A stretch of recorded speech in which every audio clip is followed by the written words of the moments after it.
They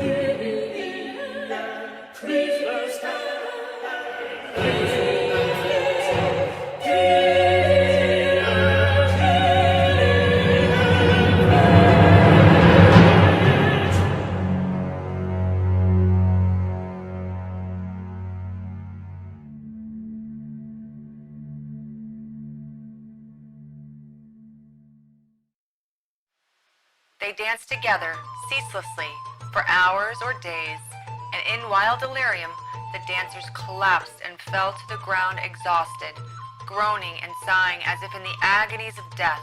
When recuperated, they resumed their convulsive movements.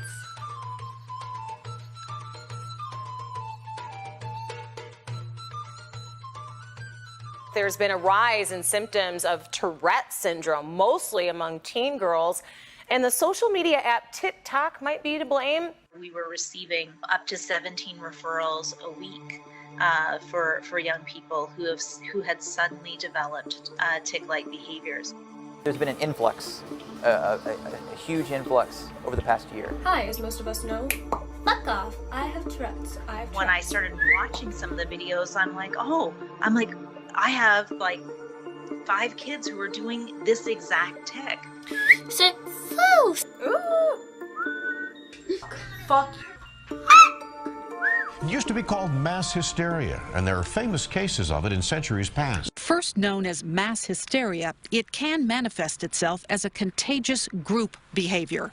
There are famous cases throughout history. The dancing plague occurred in Strasbourg, France in 1518. A woman began dancing in the streets. Days later, hundreds joined her. Many died of heart attacks, strokes, or exhaustion.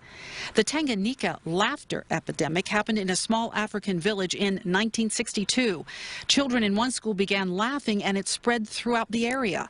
The soap opera hysteria began in Portugal in May of 2006, when hundreds of students reported symptoms like the ones the characters in the country's most popular show were experiencing. The best-known possible case, the accusers in the 1692 Salem witch trials. Girls in colonial Massachusetts accused adults of witchcraft.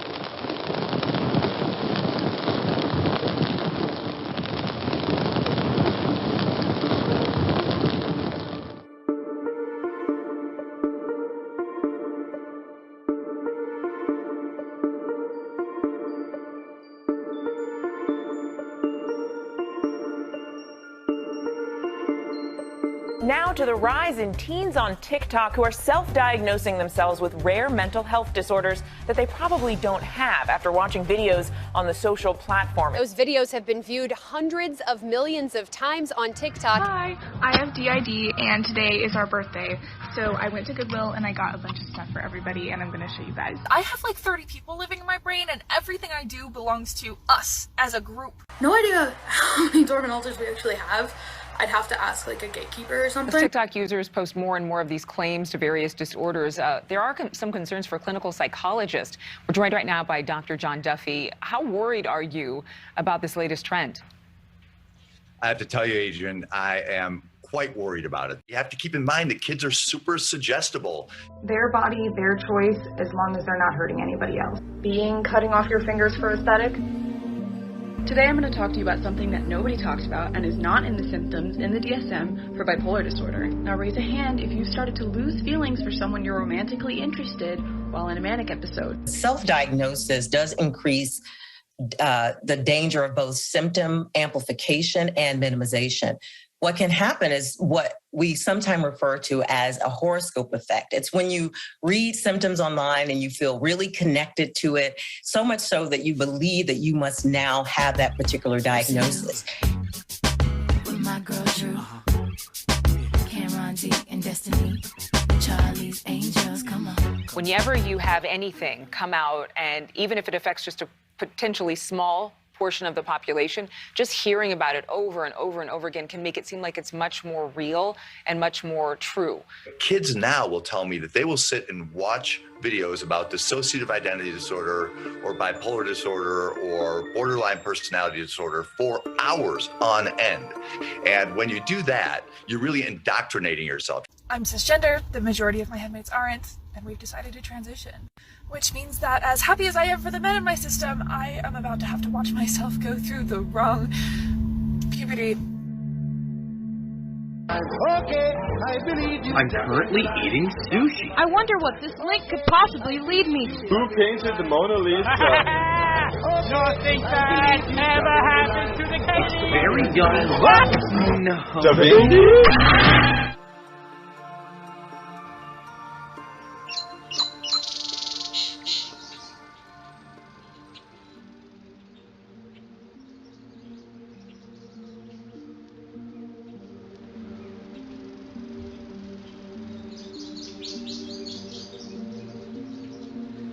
When Narcissus saw his reflection in the water, he became entranced by the image of himself.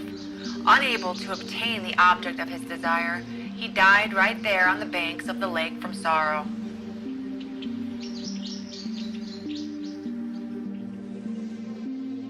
I'm throwing a gender reveal party, and no, I'm not pregnant, it's for myself. I'm non-binary. Aseflux is when a person's sexuality fluctuates between asexual and allosexual. I describe myself as agender. Asexual, demisexual, and cupiosexual. Autosexual. Aseflux.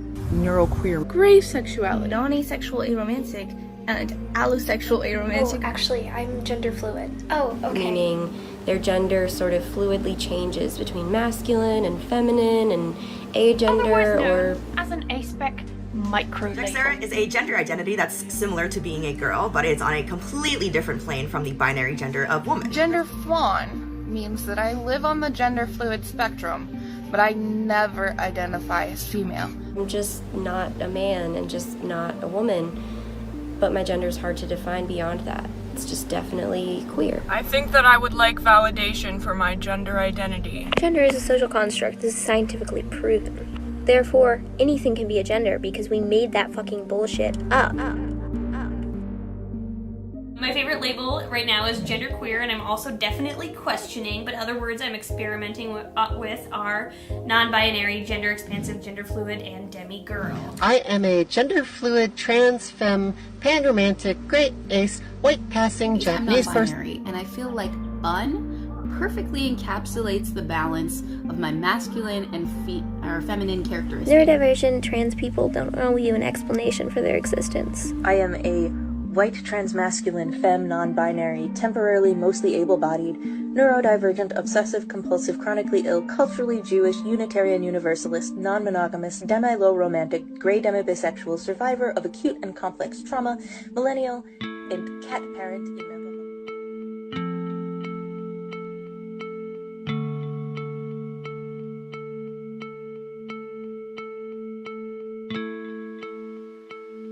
At the core of pathological narcissism is being unable to rely on the self and on others to maintain positive yet realistic self-esteem and self-views.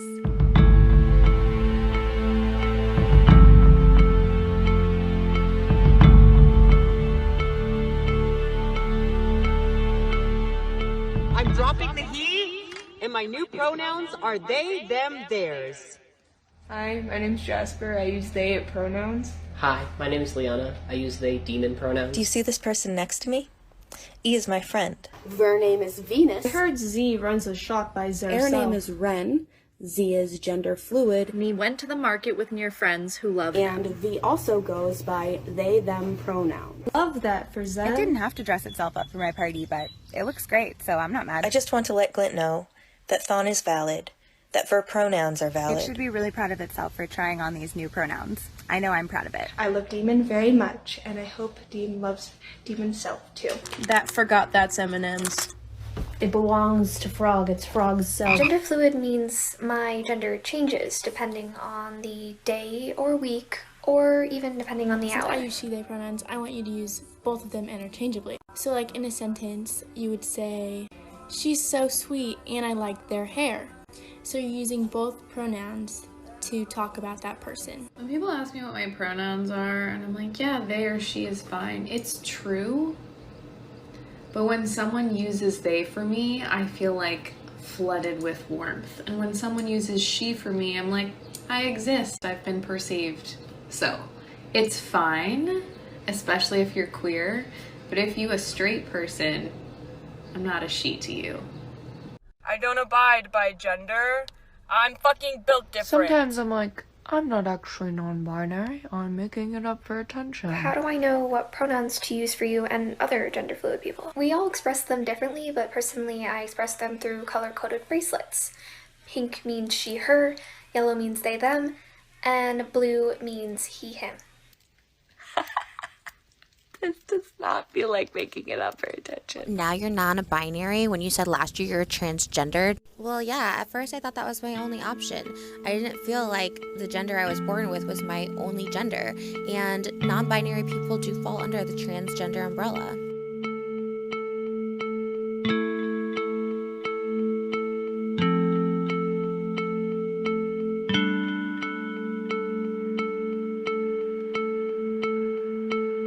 Social contagion results from the heightened suggestibility of members and likened in process to the spread of contagious diseases. However confounding, it is sustained by relatively mundane interpersonal processes such as imitation, conformity, and mimicry.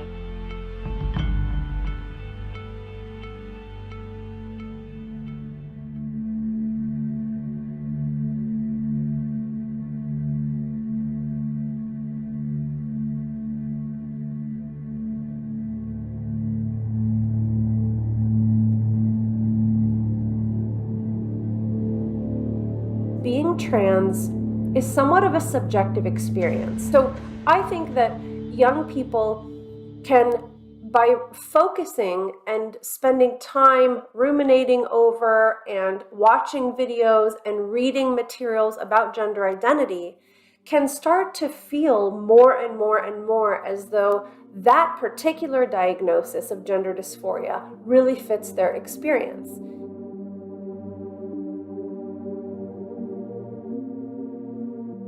So you've been thinking about your gender a lot recently. You've been Googling information about surgeries and hormones and what it means to be transgender and what it means to be non-binary and trying to figure out what words fit for you and what steps you want to take to transition from there. And as you've heard story after story by now, kids go online and they might find forums or groups or peers, whether in person or online. I only realized this a couple of days ago and I've only come out to a few people. I'm a guy. That are attempting to help them understand why they are distressed. And a lot of times they stumble upon the possibility of being trans. You are thinking about it so much and you are so intensely distressed by it all. Like you are probably trans or non-binary in some way. If you were to look up, online, how do you know if you're trans? The kind of material that you see online just validates everybody. I mean, the answer is almost always yes. Just remember that the way you express yourself doesn't make you any less or any more trans. If you think you might be a trans guy, then you can still carry on doing what you did before. Wear what you want, do what you want. If you want to wear dresses, then go for it. If you want to wear makeup, go for it. Doing those things doesn't make you any less trans, and it doesn't make you any less of a guy. This belief that you have to have dysphoria in order to identify as non-binary or trans or a gender that's not cis, that's not true at all. At no point in the definition of transgender is dysphoria a must in order to be transgender. I think that there's a word for if you believe this, and I think that that word is called like true scum or something like that. I have talked about this before regarding other types of mental health epidemics, let's say, where a concept is introduced into a population or introduced into a culture, and the more it is covered in media and talked about amongst young people, the more that concept feels like it fits for people who had been distressed for a variety of other reasons. It took me until I was 27 to work out that I was a man because I didn't know any trans people. I didn't know trans men existed. Wandering Sun made me realize I'm trans. And then I made a number of people realize that they are trans, and then some of them have made some other people realize that they are trans. It's a whole little beautiful queer circle of life. The wave of transgenders is coming for you.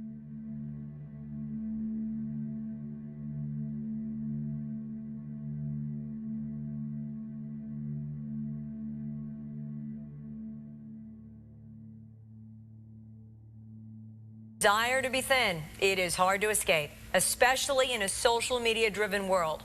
All over social media, Facebook, Pinterest, Instagram, a troubling trend at the fingertips of millions of tech-savvy teens, many of them vulnerable about body image.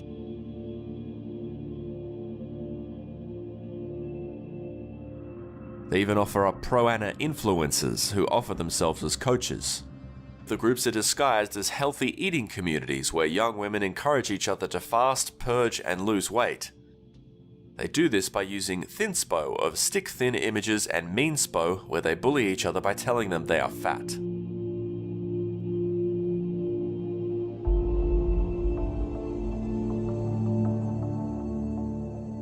These are the people who embrace eating disorders as a lifestyle and will post from their hospital beds their feeding tubes a trophy. There he is. All done. The boobies are done chopped off. Bippity bye bye.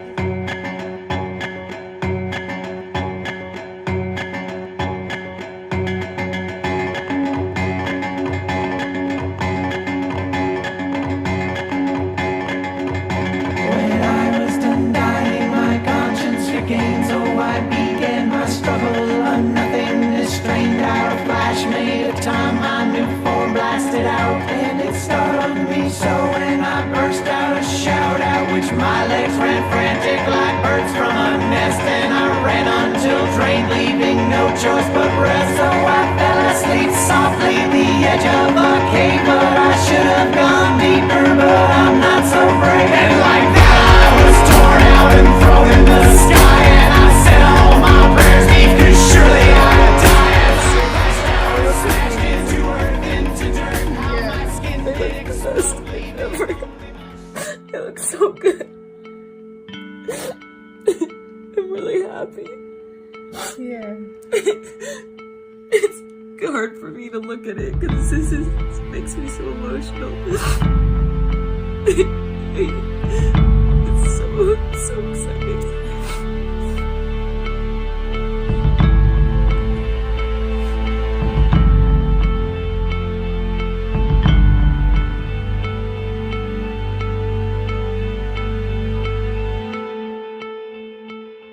Mass psychosis is an epidemic of madness, and it occurs when a large portion of a society loses touch with reality and descends into delusions. Specialists say that it is a type of psychogenic illness, an epidemic of the mind rather than in the body. Physiological symptoms, however, are often not illusory, but very much real.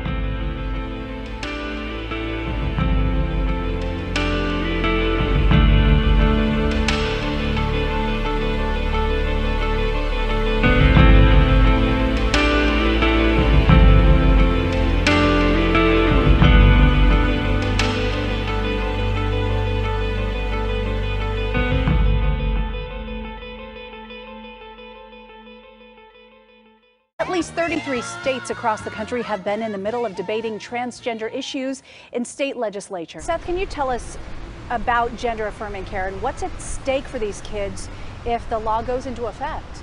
Suzanne, a lot is at stake. They say that this is a matter in some cases of life and death, being able to take this, being able to live in the role, the gender role that they feel is their own. There have been a plethora of bills introduced in state legislatures all over the country targeting children, targeting transgender children. It is therefore unfortunate and dangerous that this bill has politicized medical care. I think that every single lawmaker who voted for it, the governor, if he signs it, will have blood on their hands. And that any decisions about the health care of trans youth should be made between that transgender young person, their parent, and their doctor.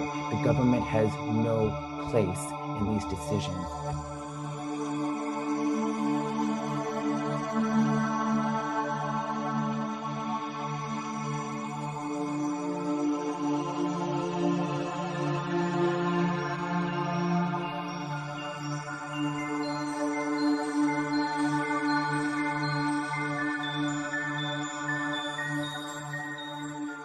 Hi, it's Minjun with the Crane Center for Transgender Surgery, and this is a very interesting field in surgery in that it hasn't been done so well.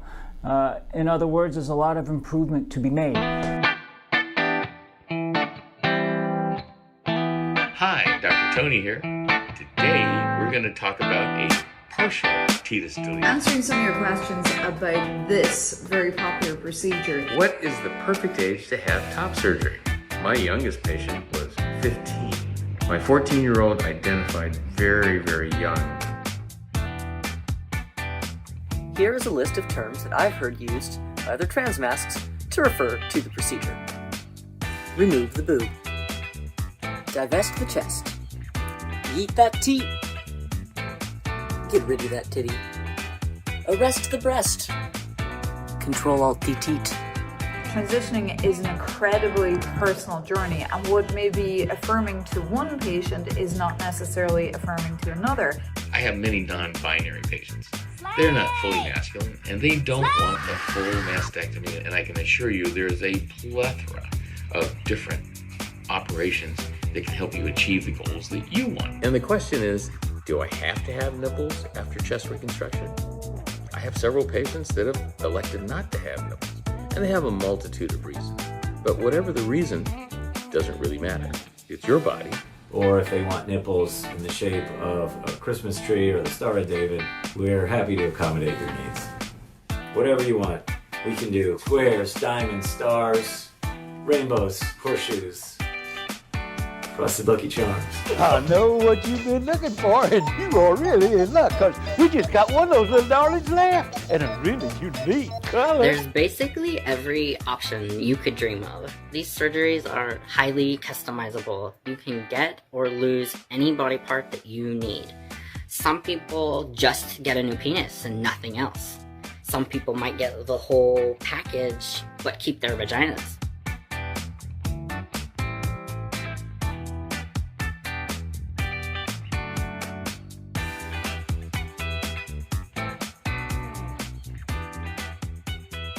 I left my T-dick unburied just because I wanted to, and now I've got 2 dicks.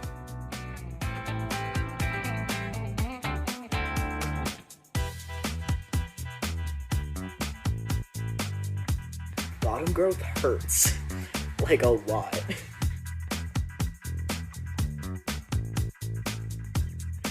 You do get like a completely different configuration, and you can pick and choose what parts you want to keep or change. In a vaginectomy, they go through the vagina in order to make incisions along the wall of the vagina and remove it entirely. I personally like to refer to it as jack-o'-lanterning, but I think that might be a little gruesome for others. Nullo is not a medical term, it's a term created by the community that's short for nullification. And it's typically someone that was born male that doesn't identify with their penis, testicle, scrotum, and so they want that removed. Ethically, I think it's perfectly reasonable. Look, I'm not making any money out of this deal.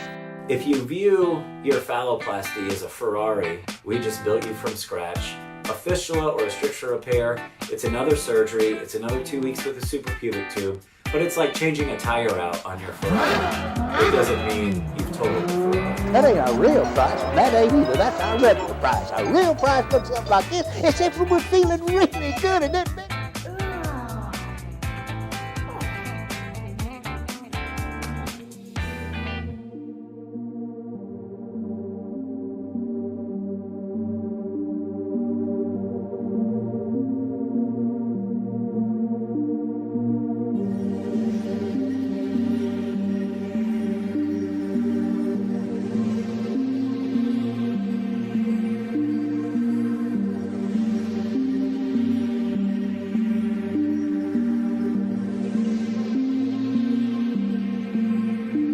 As you can see, my nipples have been removed from my body. Where they are, I don't know.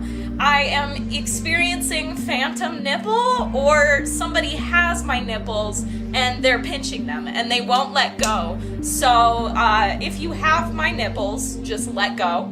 It's enough. You can let go. Haha, very funny. I feel this endless nipple pinching. that isn't there, and I don't know how to feel about it, what to do about it. I don't know if this is some sick game that somebody's playing who somehow got a hold of my nipples.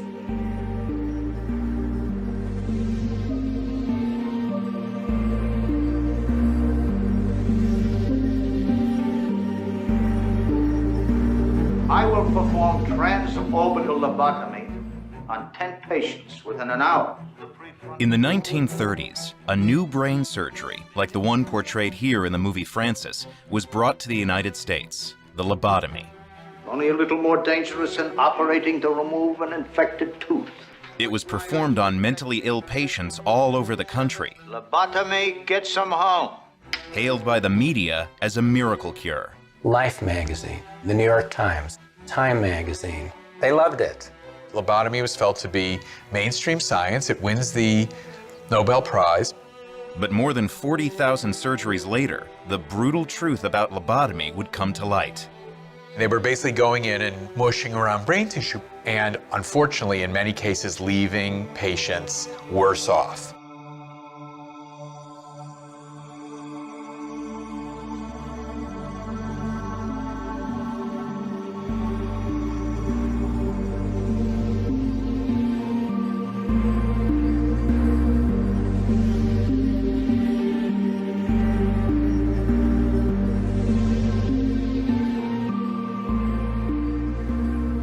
Psychosis can be defined as a detachment from reality. In place of thoughts and beliefs that conform to the facts of the world, the psychotic becomes overrun by delusions, which are false beliefs considered to be true despite the existence of evidence that proves the contrary. A person is most susceptible to a psychotic break in adolescence or early adult life, an important time for the development of identity.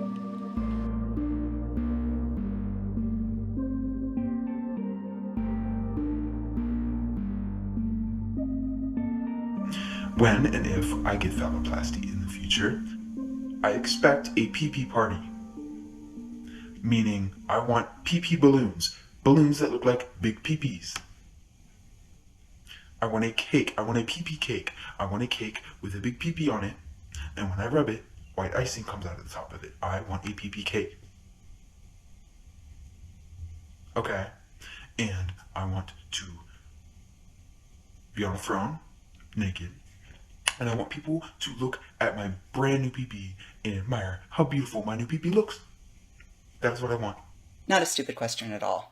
It really does seem like it should be easier to transplant genitalia than create them from scratch, but that's where we're at right now with the technology. I could be hurtful, I could be purple, I could be anything you like. I could be brown, I could be blue, I could be violet sky. I could be hurtful, I could be purple, I could be anything you like.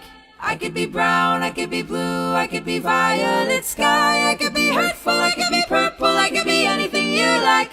I could be brown, I could be blue, I could be violet sky. I could be hurtful, I could be purple, I could be anything you like. My name's Scott Nugent.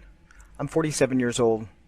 5 years ago, I began an ongoing medical process to live my life as a transgender man. So far, my insurance and myself have been billed just under $1 million to transition medically. And, like other transgender people, I will continue to be dependent upon drugs and doctors for the rest of my life. So, I'm having 5 stages of what's called phalloplasty. Recovery's been a little rough. I am 3 days post-op from my 5th phalloplasty-related surgery. A little over 2 years ago, I underwent a surgery called phalloplasty. That created a massive pulmonary embolism that induced a stress heart attack, and I was life-flighted via helicopter to Dallas Presbyterian, giving me less than a 2% chance of living.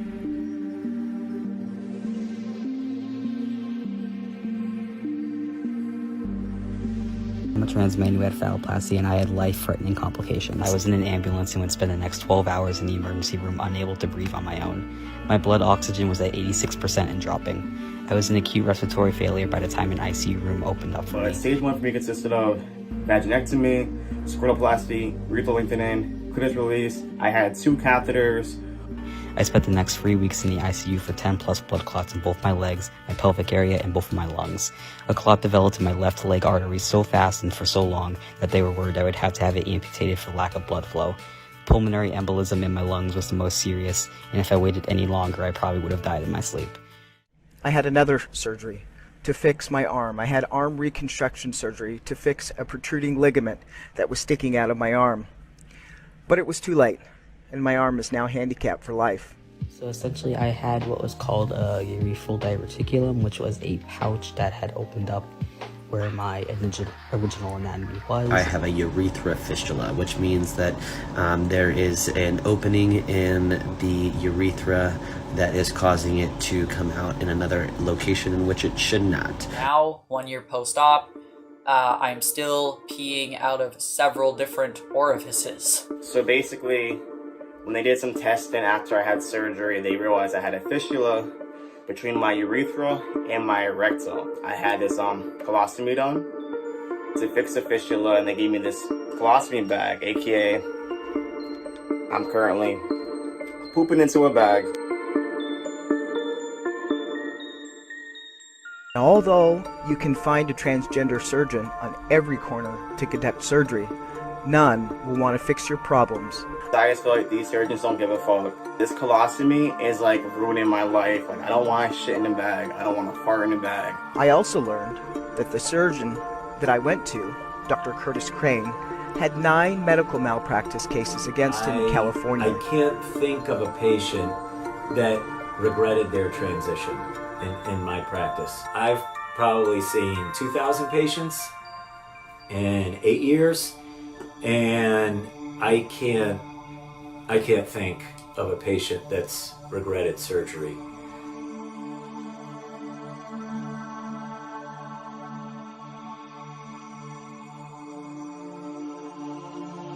I do regret transitioning. I'm not gonna detransition or anything like that, but it made my life so hard, so many awkward things happening. I just pretty much wish that I just never found out that it was an option, you know?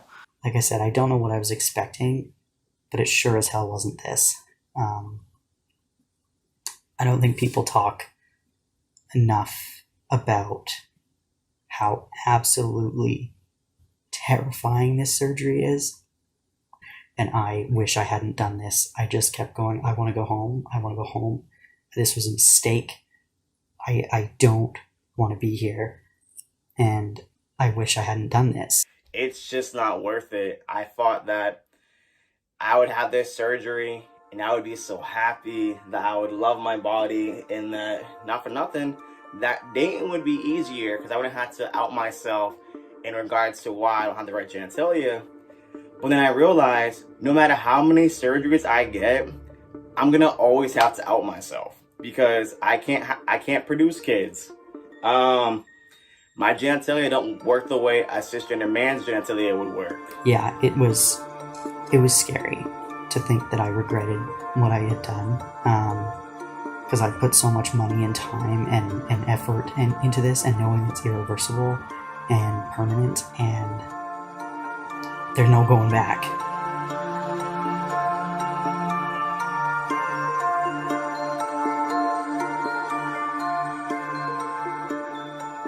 I was on hormones, I was on testosterone for 4 years, which is why I have a deep voice. And I also had top surgery, which is basically a double mastectomy. It wasn't until I sort of did the last step in my transition, which was changing my name legally in around 2019. And once that was done, I, still felt incomplete. Phalloplasty for me has been a very traumatic experience. It's made me very suicidal. It's made me very depressed. It's made me feel very incomplete. My body image issues actually got worse. Everyone is very scared to speak up because we're afraid of not being seen as being affirming or being supportive of these young people.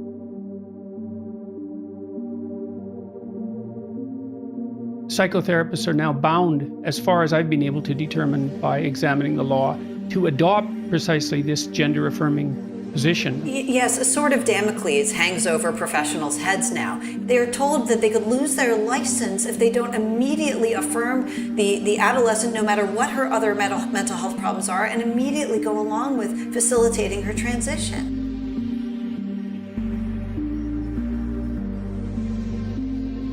That's not how medicine or any other area of therapy is practiced. How many of you feel that you were blindly affirmed? I didn't get enough pushback on transitioning. I went for 2 appointments, and after the second one, I had my letter to go get on cross-sex hormones. 2 visits? That's it?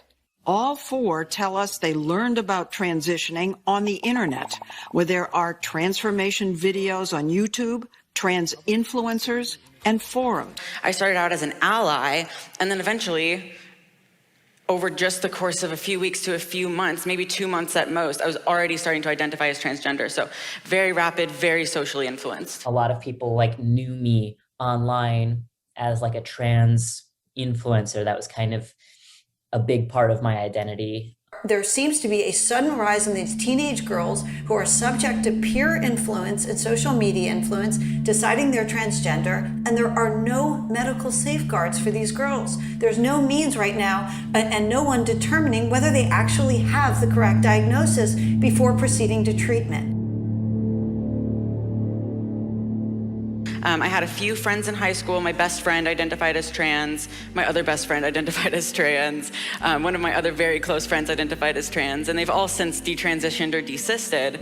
She says she was approved for a mastectomy, what's called top surgery, that she told us was traumatic. I started to have a really disturbing sense that a part of my body was missing, almost a ghost limb feeling about being there's something that should be there. And the feeling really surprised me, but it was really hard to deny. And so she detransitioned by going off testosterone. I can't believe that I transitioned and detransitioned, including hormones and surgery, in the course of less than 1 year. It's completely crazy.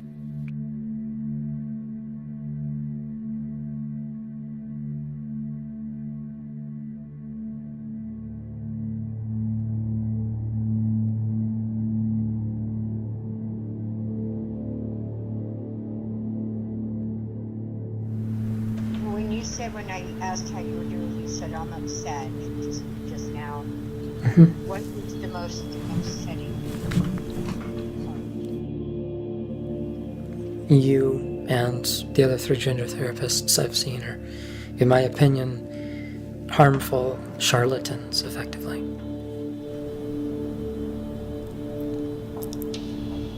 Well, I'm very sorry that you feel this way.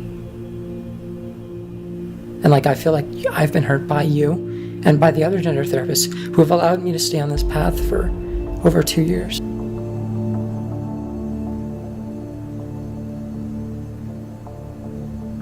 Caught up in this horrible mindset, which has robbed me of not only 2 years, but likely my fertility, has given me breasts, has worsened my health conditions.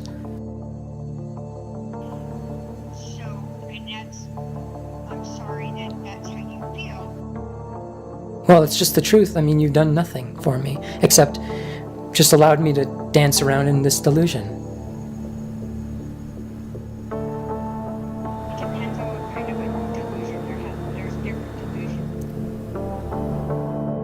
For instance, thinking you're a woman when you're a man.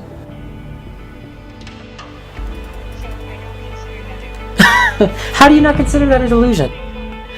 I think that's heartless, honestly. Because I am delusional, and you're not going to help.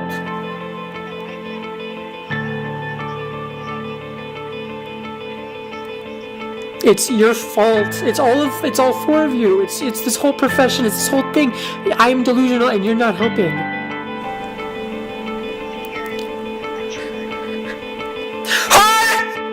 You think I'm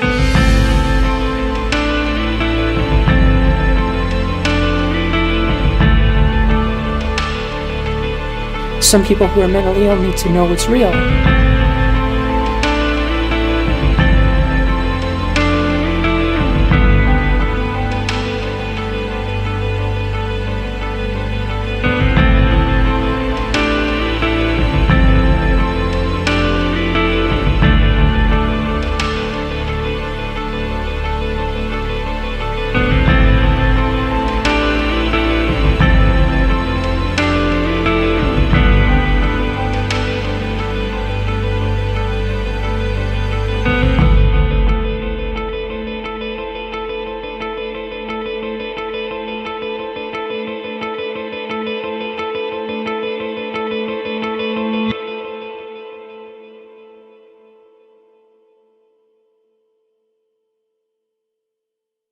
could be brown, I could be blue, I could be violet sky, I could be hurtful, I could be purple, I could be anything you like. I could be brown, I could be blue, I could be violet sky, I could be hurtful, I could be purple, I could be anything you like. I could be brown, I could be blue, I could be violet sky, I could be hurtful, I could be purple, I could be anything you like. I could be brown, I could be blue, I could be violet sky, I could be hurtful, I could be purple, I could be anything you like.